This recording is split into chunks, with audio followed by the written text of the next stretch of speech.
Hey Gavin, how are you? I'm great, Raina. How are you? Great. Well, thank you so much. I know it's been challenging to get you, on our sales empowering series. I know you're a very busy man, and I really appreciate you taking the time to do this for us. No problem at all.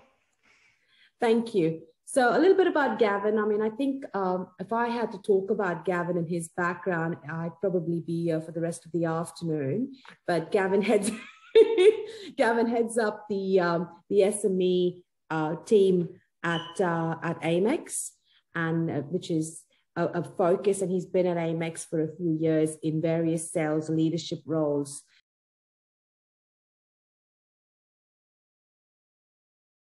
To tell us a little bit about your career, your journey, who's Gavin, your background, and what keeps you in the sales game.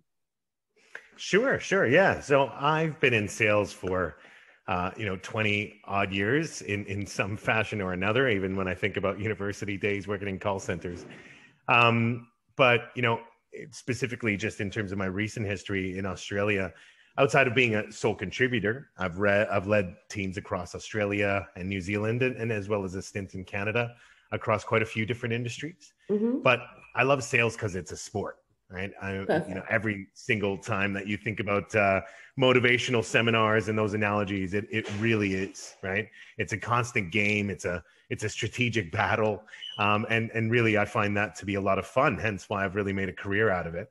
I'm a pretty competitive person, so really aligning my professional psychology to that same element really gets me motivated and keeps me driven when you think about it as sports. But as an individual contributor, I've always wanted to be, an MVP and a star player.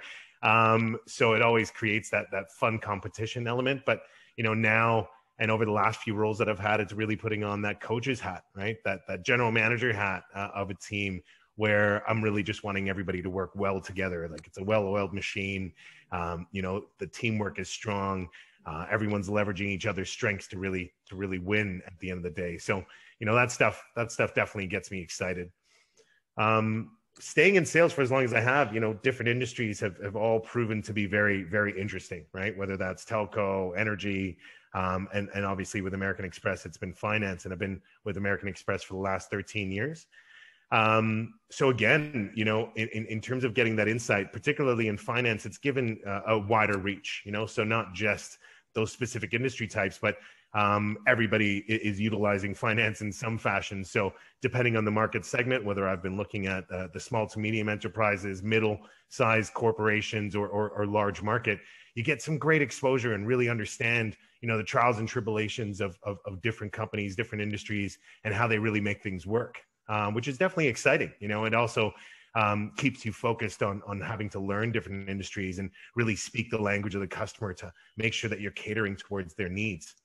But all of Great. this stuff, sales keeps you on your toes. It's why I'm definitely excited, and I love Yeah. seeing people achieve as a leader. That's the best part. Whether it's about making money or the recognition of their career, that's definitely the fun part.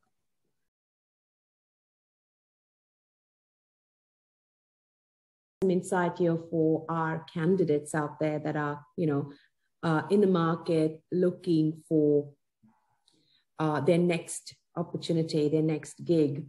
I think it's so important to get some insight from sales leaders themselves, and specifically in the financial services space, because that's your niche, that's the space, and you've done a fair bit of recruitment over the last couple of months. So what are the do's and don'ts in a sales candidate when you're interviewing a sales professional? What are your three do's and three don'ts? Sure. Okay. So some do's, for interviewing salespeople, right? Whether that's account executives or whatever. If there's that sales function, my expectation is that they're going to treat the interview like they would a client call. Mm, And if they're not having that love same it. overlay, it gives me a great insight in terms of, are you going to be able to perform in that same function with a customer? Mm-hmm. Do you build rapport and trust quickly? And what kind of Yep. research have you done at the beginning, right? Awesome. When you think about being insightful, and being concise with responses. I don't, don't oversell something and then all of a sudden you're walking out without the sale, right? So you want to be concise and make sure that you sweep. I think a lot of people don't do that. So, did I answer that question properly? Do you have any follow-up questions to my response? It's something that you would expect in that normal, parlay between a customer and a salesperson. Okay. Have some good questions at the end as well. Be insightful with your questions and use that question to then really, again, highlight some of the things about you as an individual that I might not have ascertained through that interview process. And then close. The one thing you want every salesperson to do is close. So, when you're the product, why would you not close yourself, right? So that would be a big thing. Some don'ts. One would be, I think, generic answers on weaknesses. I love it, and surely they've seen it on LinkedIn, and it may have been good in the past, but to me, I find it frustrating. So, for example, an answer like, what do you find is one of your biggest weaknesses or areas for development? And somebody tells me that they're a perfectionist, or they demand too much from themselves, or what's another good one? They don't know how to switch off from work. Very true. Or a high attention to detail, right? And those, they're not real. We throw the word authentic around a lot, but it doesn't speak to anything about that individual.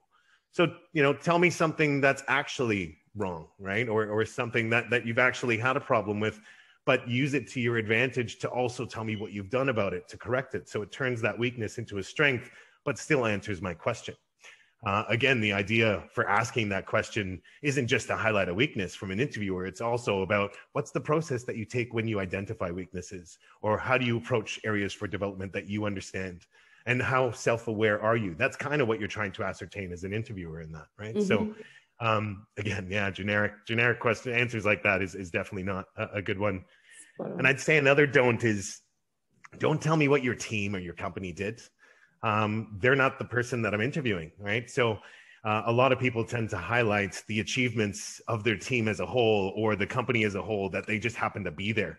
I'm not looking for a passenger. I'm looking for somebody that influenced that results, that brought people with them on a journey, that really impacted. And I want to know, what did you do? What was your impact to the team achieving this massive accolade that you're talking about?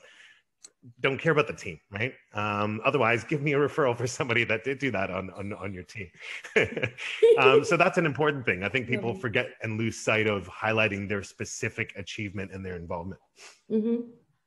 Okay, awesome. I think that was great, very insightful. I think that was that's the kind of stuff we need to be sharing with our candidates out there. And here you go, guys. I mean, Gavin being a sales leader who is constantly looking for top sales talent, you've got this from the horse's mouth. So thanks, Gavin. No problem.